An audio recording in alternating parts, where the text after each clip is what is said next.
Gente, vamos lá. Para quem não me conhece, é muito prazer. Meu nome é Rafael Castaneda, ou Casta Cripto.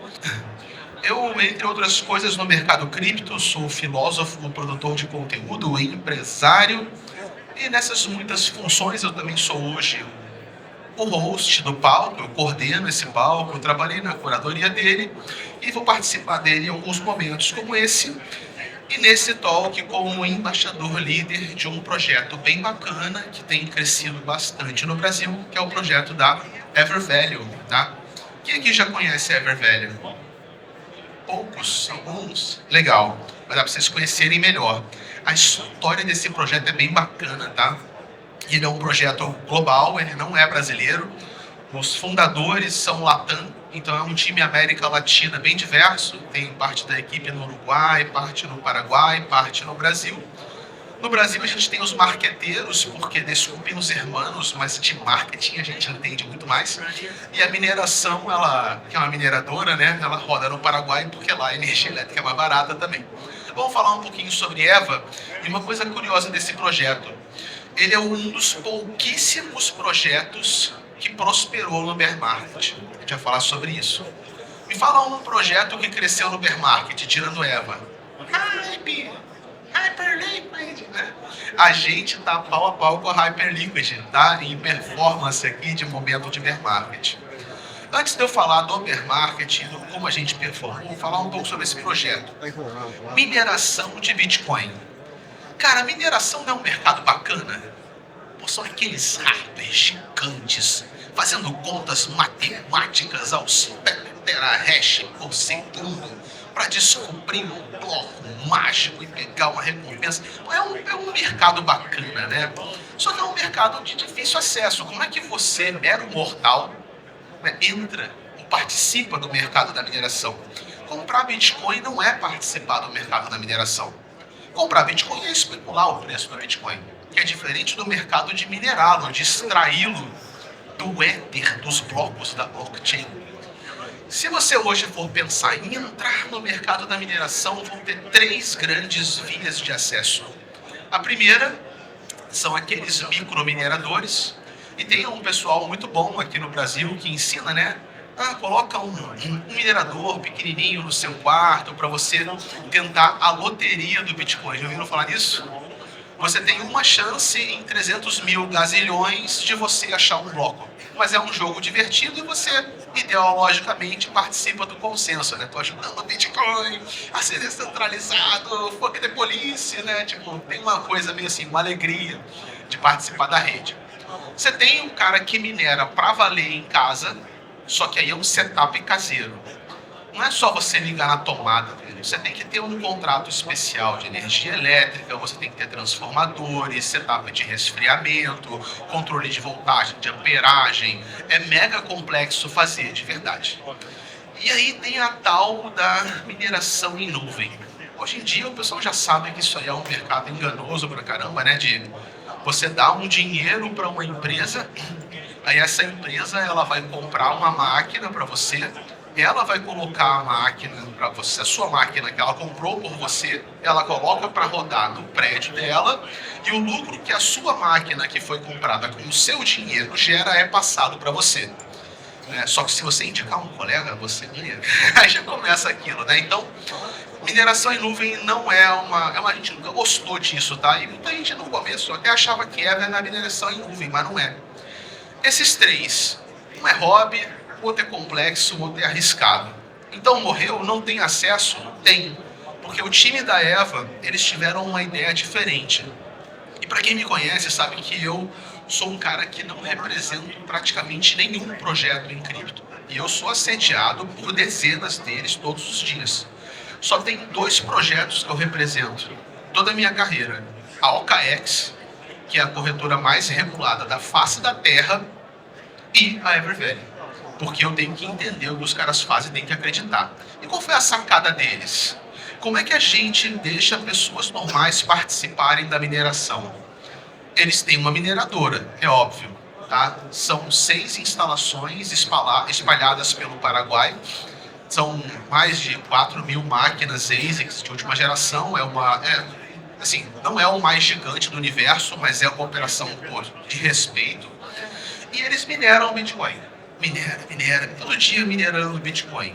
O que eles fazem com o Bitcoin que é minerado? Eles guardam em cofrinhos.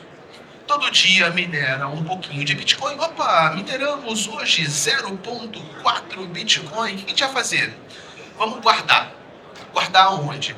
Nesses dois cofres. O Burn Vault Core, que é o cofre básico, e o Burn Vault Boost, que é o cofre turbinado. Tá tranquilo até aí, né? É como você que faz poupança, você pega uma renda, você guarda seu dinheiro. Eles estão minerando e estão guardando nos cofres. E daí?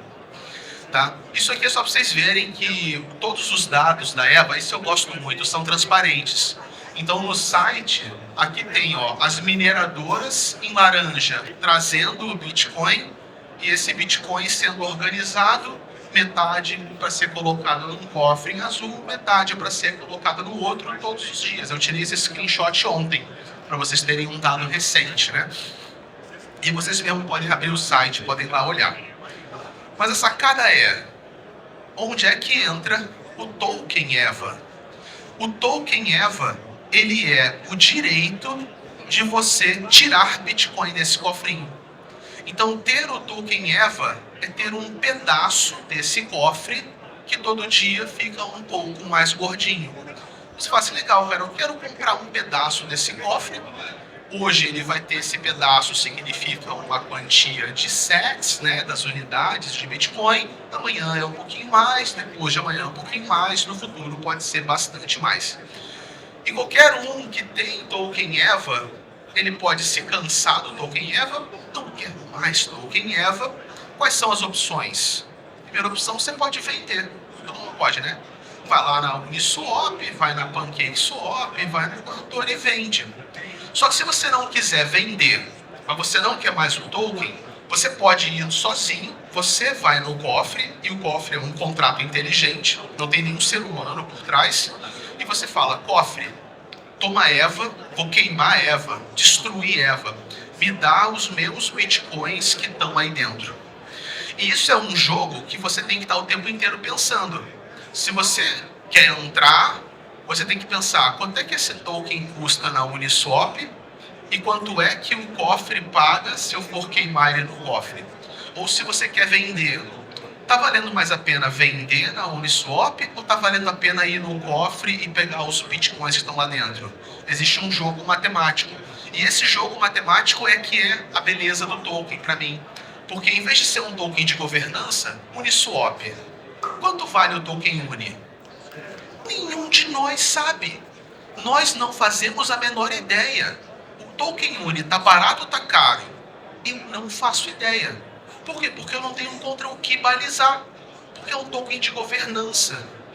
Quanto vale você ter um poder de voto numa governança absurda que não te obedece?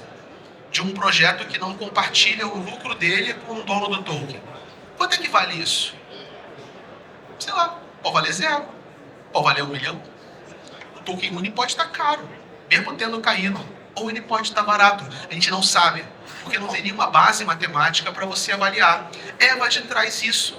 Você vai lá, olha o cofre e fala, pô, se eu for no cofre e trocar EVA, tá dando aí uns 30 dólares em Bitcoin, e na Uniswap tá 33.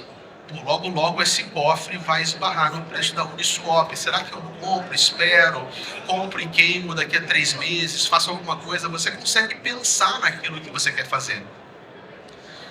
Os dois cofres têm uma diferença, tá? O cofre turbinado, ele serve para, quando você dá EVA, ele paga caro nessa EVA para você. Então ele tenta pagar na EVA que você queima um valor mais próximo do mercado. Então esses números que eu falei, eles são aproximados, tá? Se o mercado está aí pagando 33, 34, 35 em EVA, esse cofre vai tentar estar 31, 32, 33. Para ficar próximo, por quê? Porque ele ajuda a defender o preço. Se EVA cai para baixo de 30, o cofre fica interessante. Então, pô, vou comprar EVA por 29 na Uniswap, no mesmo minuto eu vou no cofre e pego 32 de volta. Pô, legal. Só que quando você faz isso, você está o quê? Comprando. E quando você compra, você força o preço a subir. Então esse cofre, ele incentiva a comunidade a arbitrar o preço do token próximo do cofre. Pelo menos próximo. Só que, é claro, não existe dinheiro infinito. Então esse cofre turbinado, ele faz isso para uma quantidade limitada de EVA, que varia hoje de 80 a 100 mil unidades de EVA, aproximadamente 2 milhões e meio a 3 milhões de dólares de poder de fogo, que esse cofre tem. E aí tem um outro cofre, que é o cofre base, que ele paga pouquinho por EVA. Ele paga bem menos. Vai pagar $1, $2 por EVA. Só que ele paga isso para todos os EVA que existem. E EVA não pode ser impresso. Então é um token que mesmo que ele derreta, você sabe até o valor mínimo que ele pode chegar. Porque se esse cofre suporta todos os EVA que existem e ele paga $2 por EVA, não tem como um EVA valer menos que 2. É claro, né, gente? O negócio está valendo 34. Se ele cair para 2, é um prejuízo danado. Mas é um prejuízo calculado. Enquanto que você pega, por exemplo, tokens que derretem 99,999999 e o negócio afunda até ele valer 0,0000000000000. Então você tem tanto uma linha de defesa para o preço próximo do mercado, que você pode ir lá consultar o quanto essa linha de defesa está aguentando a porradaria. Pô, eu achei que essa linha de defesa ficou fraca. Sai, você pode auditar. E você sabe que no pior dos casos, o prejuízo máximo que você vai ter é cair na base do cofre, né? No preço mínimo do cofre base. E você pode fazer sua conta e gerenciar o seu risco. A hora que você entra, a hora que você sai. Não é garantia de lucro, porque não existe garantia de lucro. Ninguém planta dinheiro. Mas é uma maneira de você entender a economia do projeto e decidir, cara, vou me expor assim, vou me expor assado, não vou me expor, vou entrar, vou sair. Bom, por padrão é o Burn Vault Boost, tá? Isso aqui são os números, são quase 450 bitcoins nos dois cofres, bastante bitcoin. E o que isso tem a ver com bear market, né? Agora eu expliquei para vocês, vamos falar de bear market. Olha só, isso aqui é uma foto do resultado desses tokens de um ano para cá. AVE, menos 70%. UNI, menos 63,5%. Chainlink, menos 62%. E Ethereum, menos 55%. Então, qualquer um que comprou qualquer um desses projetos há um ano atrás, está vendo sua carteira menos 60%, menos 50%, menos 70%. São projetos bons? No consenso do mundo cripto, não são fracassos. Vai falar que a Chainlink é um fracasso? É o maior oráculo do mundo cripto. Vai falar que a Aave é um fracasso? É o maior lending do mundo cripto. A Uniswap é a maior corretora. A Ethereum é a maior plataforma de contrato inteligente. São projetos, para todos os efeitos práticos, de sucesso. Porém, o token vira um fracasso. Você vê que esses tokens não tem nada a ver com o sucesso desses projetos. Esses tokens estão surfando a especulação do mercado. Quando o nosso surto coletivo fala que é hora de cair, eles caem. Quando o nosso surto coletivo falar que é hora de subir, eles vão subir. Mas eles obedecem a isso, ao sabor do nosso hospício coletivo especulatório. Por quê? Porque os projetos não têm relação com token. Agora, o que a gente vai ver no mesmo período de tempo? Mesma janela temporal. EVA. Mais 252% em um ano. Pô, Casta, isso aí ou é magia ou é golpe. Eu falo, né? Não é magia, é tecnologia. Queria TechPix. Tecnologia de token de valor real. Por que EVA se sustenta ao longo do tempo? Olha só, azul é o preço da EVA, tá? Nesse gráfico. Azul é o preço do token. O laranja é o cofre. Então, mesmo com o bear market, você vê que o token ele não decolou, mas enquanto o cofre foi enchendo, o cofre foi chegando perto do preço do token e o cofre ajuda a segurar o token. Ele dá segurança psicológica primeiro e para quem quer sair, ele dá um mecanismo de saída num preço melhor e garantido. Então, enquanto o cofre foi batendo, ele foi segurando o preço e hoje está muito próximo. né? Quanto mais próximo, é um bom momento de pensar em entrar, porque quando está muito longe, significa que o token está muito mais caro que o cofre, e o token sempre pode cair até o preço do cofre, porque o cofre serve para segurar. Então, se eu tenho uma rede de segurança, quanto mais perto eu estou dela, mais segura é a queda. Se eu estou no topo de um prédio, tem uma rede de segurança 20 andares abaixo, a rede está lá. Ou você prefere cair 20 andares ou prefere cair 2 metros? Tu vai querer cair 2 metros. Tô pertinho, tô seguro. Então é um momento legal, tá? Eu não fico falando para comprar o token. Eu tô com esse time já há mais de 3 anos. Eu nunca fiz uma live falando compra que vai dar dinheiro. Eu gosto de explicar e deixar as pessoas estudarem. Então estuda, veja se os números são legais e você faz sua decisão. Agora, vamos falar um pouco mais. Tokenomics é bom, mas olha quantas coisas legais tem para a gente falar do projeto. Primeiro, a operação é auditada.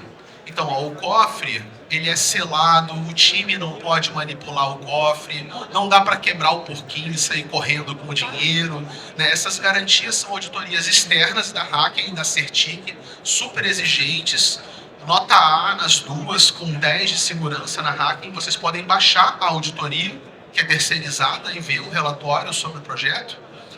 Tudo aquilo que eu falei até agora pode ser conferido na blockchain, independentemente, ou pelo portal da EVA, da maneira que você preferir. Todos os dados estão lá. Ah, o Casta falou que tem 430 bitcoins no cofre. Não acredito nele. Você abre a blockchain e vai ver se o bitcoin está lá. Simples assim. A mineração da EVA, ela está sempre sendo expandida, tá? Eu já visitei Paraguai 2 vezes, inclusive tem várias pessoas aqui que participaram dessas viagens comigo, né? Foram amigos da EVA. A gente dá um rolê pelo Paraguai, visita as mineradoras, vê se as máquinas estão ligadas, vê se é de verdade. Tá? A gente está indo para a 6ª mineradora e já vão ter novas. Sempre que eles abrem uma unidade nova, eu vou lá visitar para ver se a unidade nova existe e ver se os números batem. A gente tem um contato muito forte com a comunidade, fazendo lives para tirar dúvida, falando das novidades, lives abertas, gratuitas, qualquer um pode entrar, perguntar, participar. Tá? Todo mês tem uma recapitulação de tudo o que foi feito para prestar contas para a comunidade. Nós fizemos isso esse mês, um relatório completo para todo mundo, qualquer um que quiser ver. Muita presença na comunidade, a EVA tem participado de todos os principais eventos do Brasil, tá? E alguns fora do Brasil. Fomos na Paris Blockchain Week, Miami Consensus, vamos para Singapura de novo esse ano, 23 horas no avião, lá vou eu de novo. Veja um jet lag transcendental. O jet lag é tão grande que você volta numa encarnação passada sua, cara, é impressionante. Mas é bom, vale a pena. Os embaixadores da EVA não são os mais famosos, e é de propósito. Eles não escolheram embaixadores pelo número. Ah, esse cara aqui é gigante. Mas o cara fala de meme coin, o cara fala de projeto esquisito, o cara fala de projeto que depois é golpe. Então eles sempre falaram, o influenciador nosso, ou o nosso embaixador, não tem que ser o mais famoso, mas tem que ser os mais sérios. E isso para mim já fala muito sobre eles. Porque quando você quer sacanear alguém, tu vai querer um cara que tem a boca grande, né? Quando você quer falar sério com as pessoas, você tem que primeiro escolher quem que fala por você. Né? E eu fui o primeiro embaixador da EVA, né? Até hoje eu sou o embaixador líder global desse projeto. A gente tem, né, os documentários. As minhas idas ao Paraguai foram documentadas, tanto a que eu fui sozinho como a que eu fui com os colegas. Vocês podem ir no YouTube, no canal da EVA, ver. O trabalho de edição é maravilhoso, é um documentário nível Globo Repórter, tá? Bem bacana, editado, com trilha sonora, muito legal de ver, super divertido as viagens. E a gente tem uma lojinha, tá? Temos um stand, a EVA tem um stand aqui atrás, eu convido vocês a visitarem, porque... Ah, tem mais uma novidade, tá? Já já a gente vai trazer um protocolo que não é staking, mas ele é inspirado no staking. Tá? Para quem quer não só ter a exposição no cofre, mas quer ter ganhos junto com o cofre em tempo real. É o EVA Locker, está em fase final de desenvolvimento e logo logo vai ter um anúncio. Estou trazendo aqui um spoilerzinho. Bom, ter EVA, tá, turma? É isso. É ter o Bitcoin no cofre, é ter parte do que o time está fazendo no futuro, é ver o cofre crescer com você, é ter a base de uma operação que é multimilionária. Só de equipamento tem algumas centenas de milhões de dólares investidos na história desse projeto. Os caras mineram desde 2017 e criaram o projeto nos anos de 2020, tá? Convido todos a visitar nosso stand porque temos joguinhos lá, tá? Onde vocês podem concorrer a até 15 mil reais em tokens EVA. Tem uma roleta que vocês podem girar e tem o porquinho. O porquinho, se você adivinhar quantas moedas tem no porquinho, você vai ganhar um prêmio bem legal. E o Masterchef aqui, Vitor Bunhon, ele é Masterchef de verdade, tá? Não é apelido não, ele é um dos ganhadores do Masterchef. Ele foi o primeiro cara a acertar quantas moedas tinha num porquinho. E a gente descobriu que não é justo, porque ele mede tudo em mililitros, então ele tem uma excelente noção de volume, porque ele é chefe. Né? Ele trapaceou, mas a gente não sabia na hora, ele foi proibido, ele não pode mais chutar o jogo do porquinho. Mas ele ganhou, quantos tokens EVA tu ganhou? 400 tokens EVA, quando o token EVA valia $1 e pouco. E ele não vendeu. Aí os 400 tokens EVA dele foram para $35 cada um e ele ficou bem na fita, guardou um pouquinho dele. Turma, é isso. Visitem nosso stand, participem, tirem dúvidas, conheçam. O pessoal é muito legal. Vocês vão adorar eles, tenho certeza. E continuem no palco que já já a gente vai ter um bate-papo bem bacana sobre privacidade. Eu vou só me organizar e vou chamar os próximos panelistas. Muito obrigado. Thank you.